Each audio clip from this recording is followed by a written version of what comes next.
family? This is your man, not your boy. Go black to Africa. So, hey, I have a treat for you all right here. I am with my sister from, of course, Africa, but the country, Liberia. Sister, would you please introduce yourself and tell us what part of the region, Liberia, you're from? My name is Duena Walker Cully. I'm from Maryland County. That's on the eastern side of Liberia. Nice, nice, nice. So, all right. So, I happened to meet my sister here. Me and my wife was shopping and came across her beautiful shop here, and she has all the African clothing, the artifacts, the paintings, the everything. We'll show you all that there here in this video.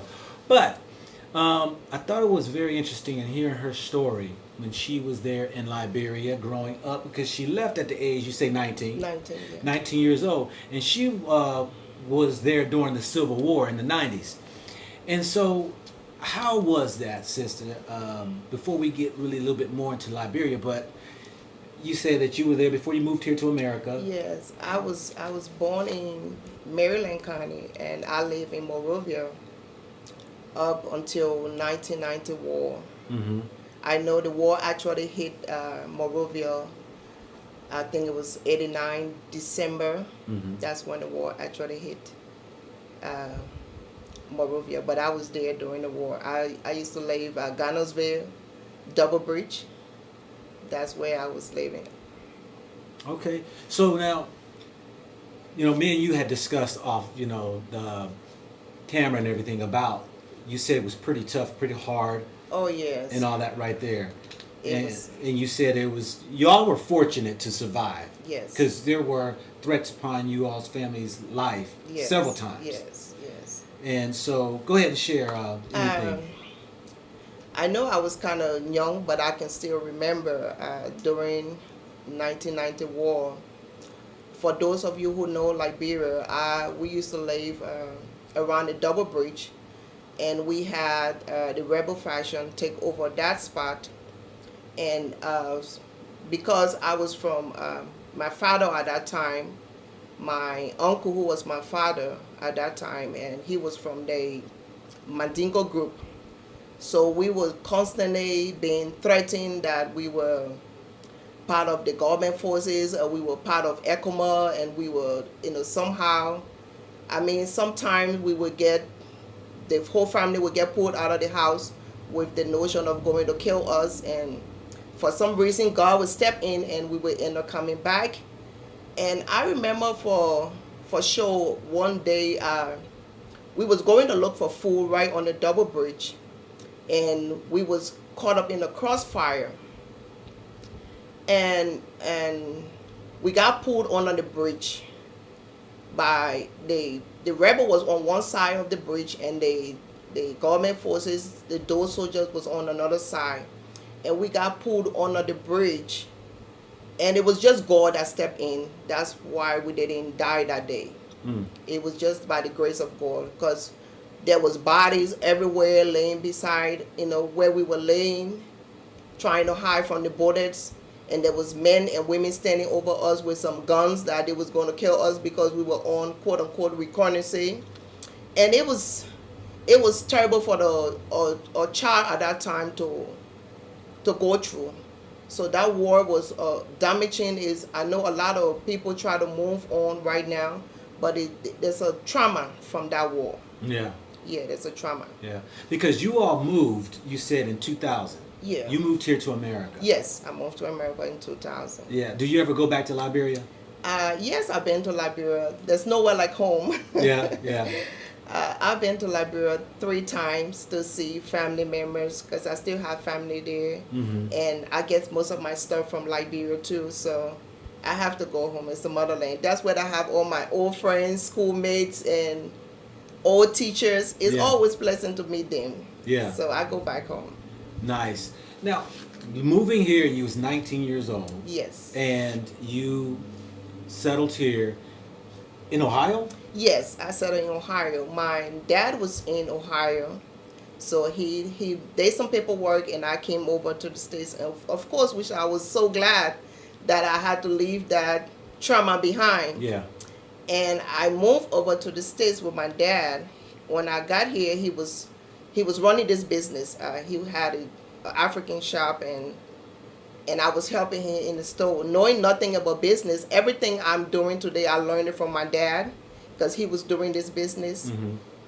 When I came, he was doing it since 2014. I'm thinking that's when he opened the store, 2014.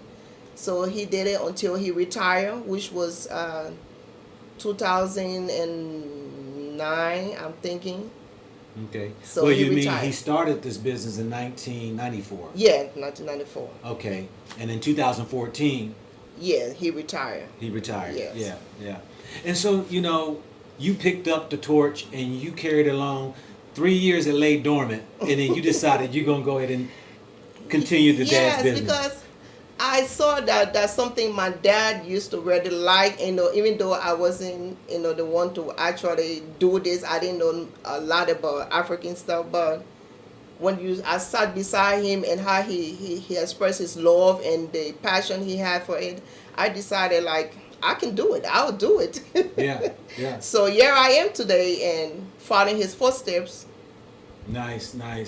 Now, you mentioned to me that, in doing this business and stuff, being that you picked it up in 2015. Yes. And, of course, we know that, the COVID hit and everything. Everything went down. But really, prior to that, when the Black Panthers came out, the movie, Yes. you said so many people took interest. Share with that.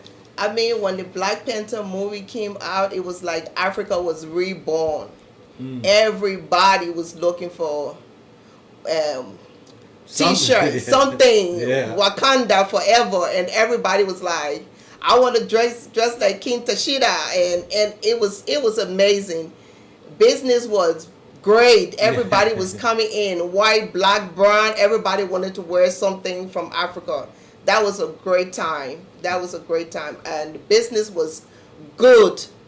Everywhere you go, there was people was talking about Africa. So, thumbs up for the Black Panther. Now, you also mentioned that there is even to this day that are these parties. Yes. And share with people, because I never knew there were people.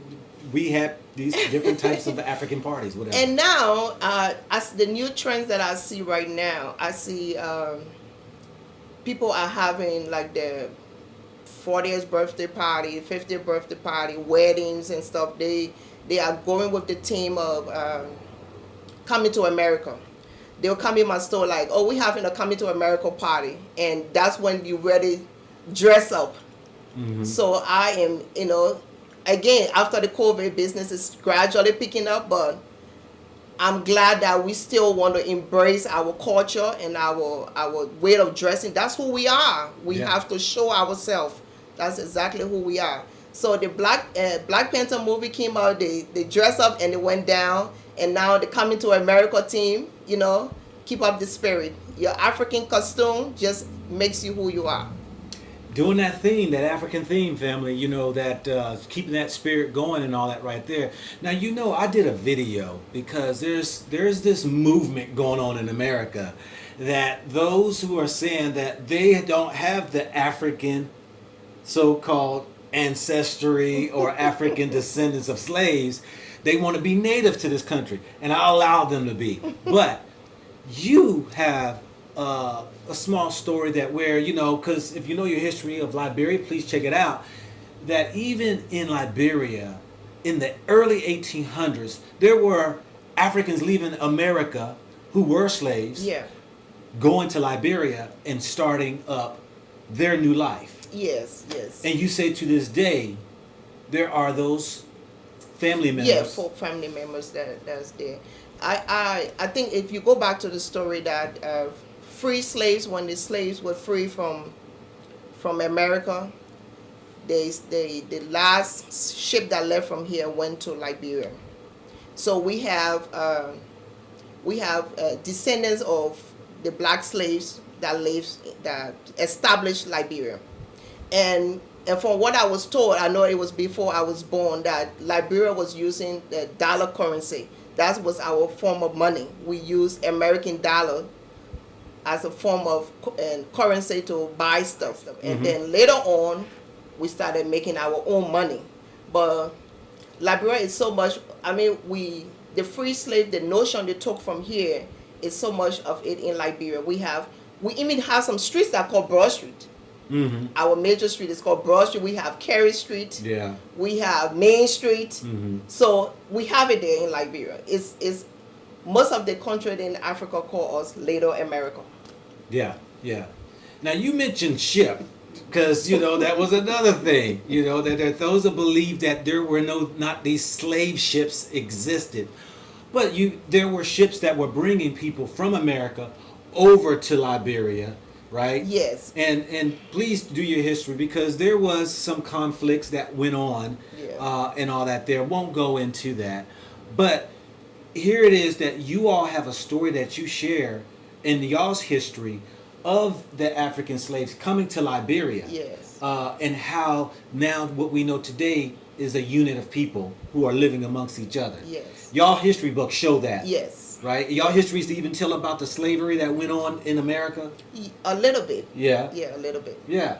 Okay. All right. But you have something interesting you want to share with the people about the old traditional passport. Yes. Please share, because this was interesting to me when you said, yeah. As I said, my dad used to do this business a long time, and he's the pro. He is the pro.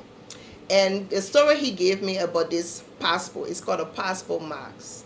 Passport mask. Yeah. So this is what people would travel with those days. This is that one is from the Basa ethnic group. So if you were to travel at a Freeport or at an airport, and they ask you what is your identification, this is what you will show. I have this one. This one is from the Congo. Mm-hmm. So if you are from the Congo, you will show that. That's your passport. That tells whoever the authority at the airport, your port of entrance, to tell them where you're from and who you are. So this is what our forefathers used to travel with. This one is from Liberia. Mm-hmm. This is a Liberia mask. That's from the Crown group. The Crown group. Yeah, the Crown ethnic group. Yes. Okay. And this one from the Basa ethnic group from Liberia also. Yeah. Okay. Yeah, I just showed that. Yeah, that's what's from Basa. I wish I had the other ones, but it's so weird these days. You can't really find the old stuff. But it is very interesting. I hold on to these pieces because it's like it tells you where you're from and how your forefathers and mothers used to live back then. Wow. For those who don't know, Liberia is going to be my first country once I go back to Africa. It's not my first time going to the continent, but it will be my first country going to visit on the way back to Africa in October. If I can get my visa from Liberia, because I've been trying to contact them. They've been sending me around the circle. But anyway, I have seen videos of Liberia, and I've been seeing some of the staple foods. Y'all love spicy foods. Oh yes. And what are some of the staple foods that you all love to eat? Well, we love to eat rice, and I would say palm butter, because where I'm from, we eat palm butter. Yeah. Palm butter with some, I want to eat some right now, with some crab and some kiss meat, some tabadoo. He don't know what I'm talking about, but it's the good stuff. Yeah, I don't know what tabadoo is. But it's the good stuff that you put in the palm butter to make it really rich. Okay. Yes. Okay. And so the cassava, rice. Cassava leaf. Okay, you're talking about the main dishes. Okay, yeah. We have cassava, we have plantain, we have yam, we have edos, we have potatoes. Not the potato you guys have here. We have sweet potatoes, but not the kind of potato. Okay. Our sweet potato is white. Okay. Yes. Now she was telling me that that Liberia consumes more rice than probably any African country, because they have rice with every meal. Yes. Yes. Yes. It is a shame, but we do. Even in America, I still have rice in the morning. In the afternoon, I make rice porridge, rice bread. Rice bread is good. Uh-huh. And You said it, and you said to me that the saying for you all is that you haven't eaten if you haven't had. Oh yes. How you If say you that? haven't eaten rice, you haven't eaten the whole day. I don't care. You can eat a whole burger, a whole pizza. Mm-hmm. Once you haven't eaten rice, and your mom asks you, "I haven't eaten." Mm-hmm. Once you haven't eaten rice, you have to eat rice a day, every day. So, being here in America, how has it been for you? Um, it has been. It's a different. It's different getting to adjust to the way the people do things in America is quite different from what we do in Liberia. Yeah. So to be able to adjust to the environment, to how the day to day go. Like if I was going in the market in Liberia, I go to the grocery store right here. If I was going to the market in Liberia, I would see like we have an outside market, and I would see all fresh. Mm-hmm. But here I will find most of my stuff like canned goods and that's the coal. I don't like coal. Yeah. Yeah. Yeah. I don't like coal. But I'm here in Ohio too. That's why I'm out in the wintertime. I don't like cold. Yeah. But hey, we here. We find ourselves here. Please share with the people that your store here that you have, because we know you sell men's clothes, you Yes. sell women's clothes. Do y'all do like, either alterations or special clothes? We do alteration. We do special orders. We do. Sometimes I put an order in for people that having weddings and stuff that want to do African garments. Isn't her dress beautiful, y'all? I mean, look at that. I have a beautiful tailor dress. that makes clothes here, so we can some of the clothes that don't need embroidery and stuff, we can make it here, and some we can order it from back home. Like if you're having like a big occasion and stuff, we can order your apparel for the occasion. We have jewelries, custom made, and just a little bit of everything. We have herbal drinks. We have.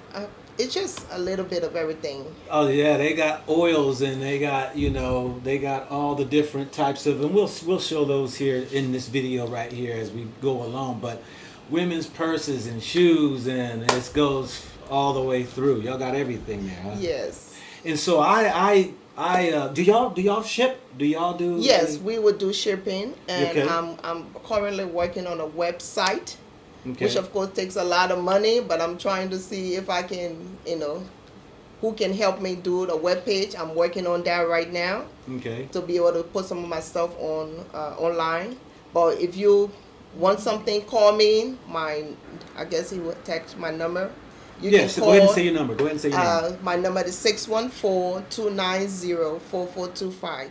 Okay. And if you want something, if I have it, I can take a picture and send it to you, and we can move forward from there. I can also ship. Markanta Africa House. Yes. Markanta. Please share with us what Markanta means. So Makanta is from the Bassa ethnic group in Liberia. Mm-hmm. Makanta is what the American would call Madia.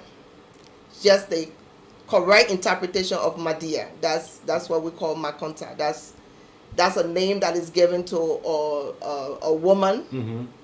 And Makanta happened to be my daughter's name. Mm-hmm. So I just decided to name the business. I think it's a unique name. And it means what? What does Makanta mean? Makanta is basically a woman who takes care of the family, who is responsible, like who everybody runs to in the family, like who is the problem solver in the family. Okay. That's the person whose name is Makanta. So that's happened to be a family member of my name.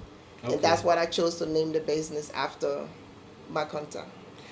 Do you have an email people can reach out to you?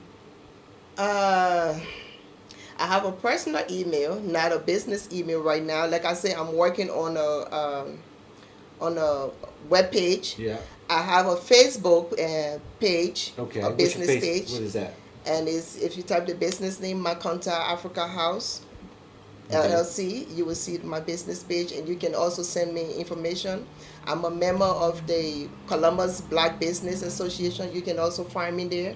So I'm trying. It's a big task to be in a strange country and take on a big task. So little by little, I'm getting there, and I'm sure I will get there. All right. Well, hey, family. Just wanted you all to meet our sister here who has a African shop here in the middle of Columbus, Ohio, in damn Erica, put the D in front of America, capitalize the E, and you can reach out to her. We'll make sure we get that personal email address too, because for those that live outside this country, they may want to reach with you on the email. Yes. So with that, family, this is your man. This is your Duena. Go Black to Africa. Think about it, think about it, think about it, think about it, think about it, think about it.